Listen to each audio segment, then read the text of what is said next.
I'm going to say something right now. Officially, I know what's coming. There's a title race. I knew it. There is. It's now official.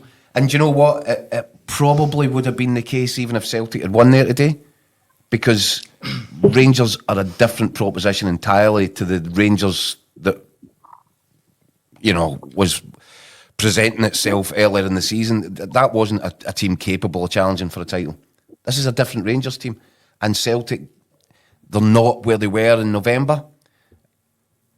And it means there's the possibility. Now, by the way, I might officially say the title race is off again on the 2nd of January if Celtic go to Ibrox and win. But as things stand just now, 9 points between the two. Rangers are a different proposition, as we said. If Celtic go to Ibrox and Rangers win that game, it's down to 6 and it's game on. What do you think of that, Fraser? Is that fair enough? Oh, I think I've lost you. Yeah, what's your... No, I will reserve judgment until full time in that game, Keith, unless Rangers beat Celtic. And by the way, on recent performances, that game being at Ibrox, there's every chance they could. But unless they win that game, there's no title race for me. 9 points is still a huge gap, and I don't see Celtic dropping that many points across the rest of the season. I don't think they'll dip. I mean, we agree they've come down a gear since probably that Red Bull Leipzig game, but I don't know if they'll drop any further. I can only see they're going to pick up again, especially when they get the players back. I mean, you'll get Carter Vickers and Trusty should both be okay for Boxing Day against Motherwell. The interesting one is Nicholas Kuhn. Brendan Rodgers was very uncommittal. A knee injury.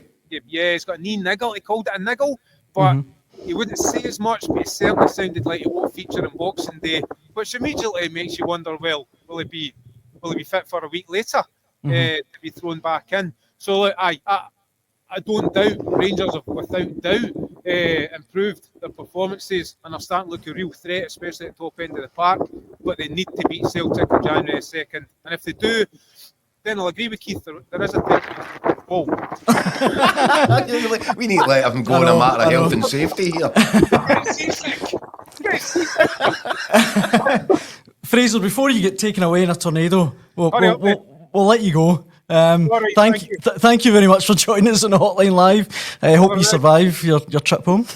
Cheers. Bye-bye. Cheers, Fraser. Things you never thought you'd wish to see. Fraser Wilson being blown off in a tornado. On that note,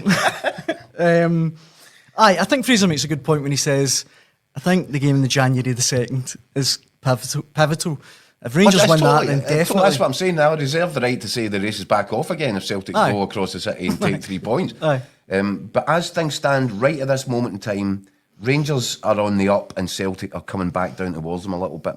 As I said, I genuinely, I'm serious when I say this is a different Rangers side. It's a different proposition entirely.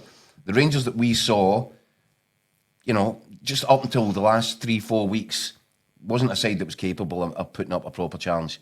They were so laboured, predictable, rigid, easy to defend against.